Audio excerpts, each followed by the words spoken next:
El cerebro humano podemos entenderlo, como dice el doctor Siegel, desde dos puntos de vista. Uno, desde el punto de vista horizontal. El cerebro tiene dos hemisferios, el hemisferio derecho y el hemisferio izquierdo. En el hemisferio derecho los dos tienen funciones distintas pero complementarias, y lo ideal es que ese cerebro funcione de forma integrada, es decir, que funcione para que funcione de forma eficiente. Lo interesante es que funcionen de forma coordinada los dos hemisferios. Tienen funciones distintas y complementarias, como digo. La parte del hemisferio derecho es más visual, del lenguaje no verbal, del procesamiento de las emociones, se queda con el contexto de las cosas, recibe los estímulos externos a través de otras partes del cuerpo que también tienen neuronas, como puede ser el estómago, el corazón, los intestinos, a través de la médula espinal llega toda esa información y con todo eso se va haciendo una idea de todo lo que es el contexto, ¿vale? Las imágenes se procesan ahí. Por otro lado está el hemisferio izquierdo. El hemisferio izquierdo es el hemisferio de la lógica, del orden, de la razón, del lenguaje matemático y del lenguaje lingüístico. Por lo tanto, es una parte mucho más como que sigue más el orden, ¿verdad?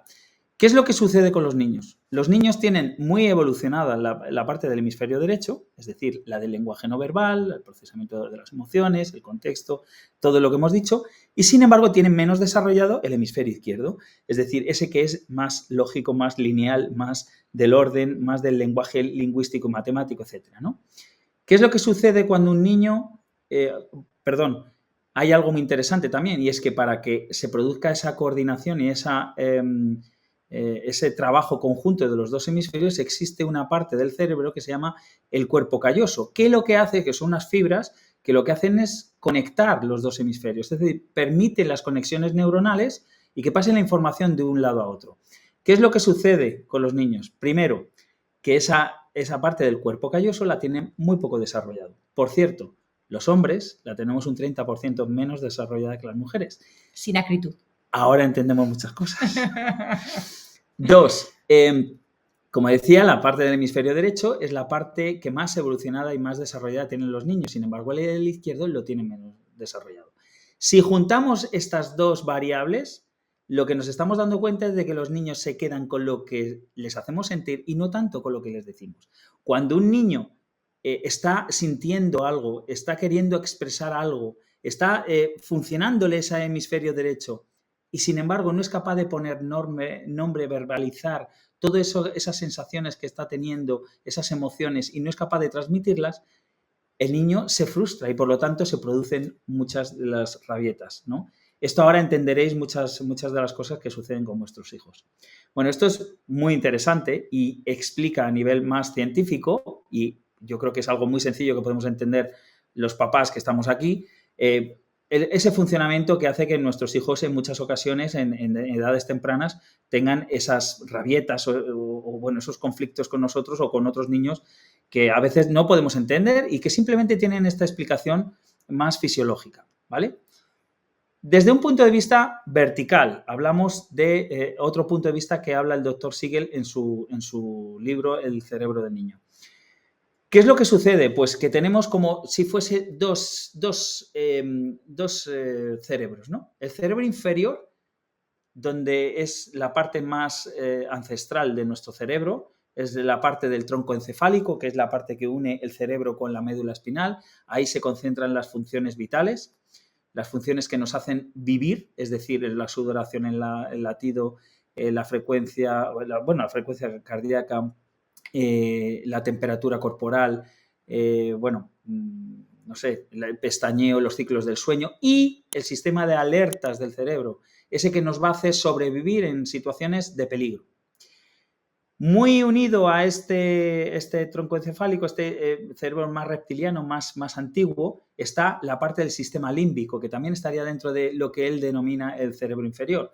En el sistema límbico nos vamos a quedar con una estructura cerebral que es la amígdala cerebral. Realmente hay dos amígdalas, una por cada hemisferio, pero bueno, vamos a hablar de la amígdala cerebral en general, ¿vale? La amígdala cerebral es la parte del cerebro que procesa las emociones más intensas. El miedo, la ira, la vergüenza, el asco, por ejemplo, ¿no?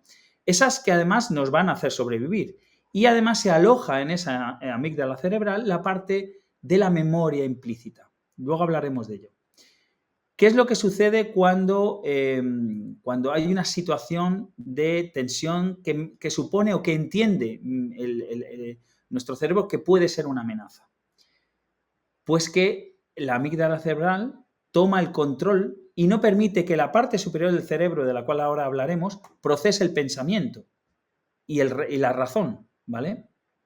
Y por lo tanto, el niño o nosotros mismos vamos a reaccionar de forma automática, sin pensar. ¿Cómo reacciona esta parte del cerebro, la amígdala cerebral, en conjunto con el tronco encefálico para sobrevivir? Funciona, se dan 3 situaciones para poder sobrevivir. 1, lucho o me defiendo. 2, huyo. 3, me quedo paralizado. ¿Vale?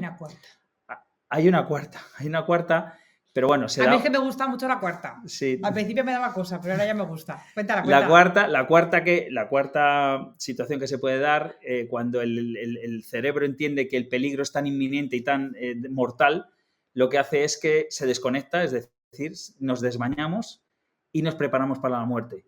No sé si habéis visto en algunos vídeos de estos de TikTok o de Instagram tal que van en una montaña rusa y de repente van así, se asusta tanto que hace boom y se queda así. Y luego vuelve. Y luego vuelve y boom.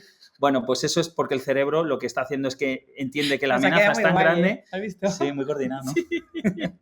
Entiende que la amenaza es tan grande que no va a sobrevivir y por lo tanto para no sentir dolor se prepara para la muerte y nos desmayamos. Pero bueno, no se nos va a dar. No. Tranquilos. Bueno, y ¿vale? si se nos da, estamos muriéndonos, pues fenomenal, no enterarnos. Vale, a mí me da mucha tranquilidad. Bueno, vamos a hablar de otras cosas. Bueno, habíamos dicho el cerebro inferior. Y ahora vamos a hablar del cerebro superior. Es la parte del neocórtex, la parte del cerebro más nueva, más moderna. Es la parte del cerebro que piensa.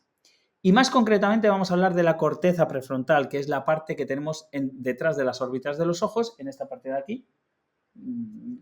Ahí se me ha olvidado el cerebro. No, ¿dónde está? Lo tengo guardado, jolín. No se me ha tenemos el olvidado. cerebro a mano, vaya. No pasa nada. La corteza prefrontal. La corteza prefrontal es la parte que integra todo el cerebro, todas las partes del cerebro y hace que podamos pensar.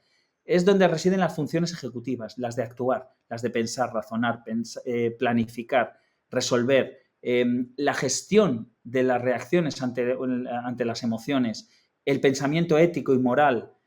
Todo eso se establece y se procesa en la corteza prefrontal. ¿Qué es lo que sucede cuando un niño, nosotros mismos también, pero ahora vamos a especificar la diferencia entre un niño y un adulto? ¿Qué es lo que sucede cuando un niño entiende que no es que sea real, puede ser que sí o puede ser que no, pero entiende que existe una amenaza? Pon ejemplos. Lo que va pues por ejemplo, que le estemos hablando con un tono muy alto, que le estemos gritando, que le estemos humillando. Que le estemos diciendo que se vaya a la bañera. Que le estemos diciendo... Cuando él está ocupado con otra cosa. Que él entiende que es una amenaza, lo cual no quiere decir que lo sea, pero él lo entiende, lo interpreta así. ¿Qué es lo que sucede? Que el cerebro está preparado para la supervivencia. Es automático, no piensa y por lo tanto se activa el sistema de alerta del cerebro y actúa la amígdala cerebral de esas 3 formas automáticas que hemos hablado antes: luchar o defenderse, huir o quedarse paralizado.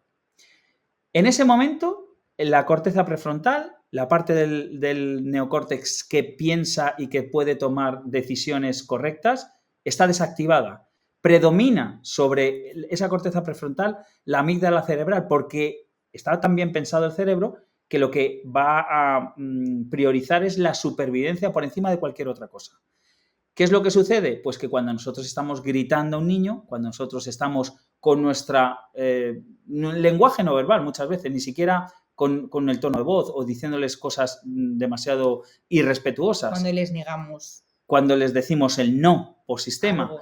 Cuando cualquier situación que ellos entiendan o que interpreten como una amenaza, lo que va a hacer es que se va a activar esa amígdala cerebral, va a tomar el control y entonces va a reaccionar de esas maneras de forma automática.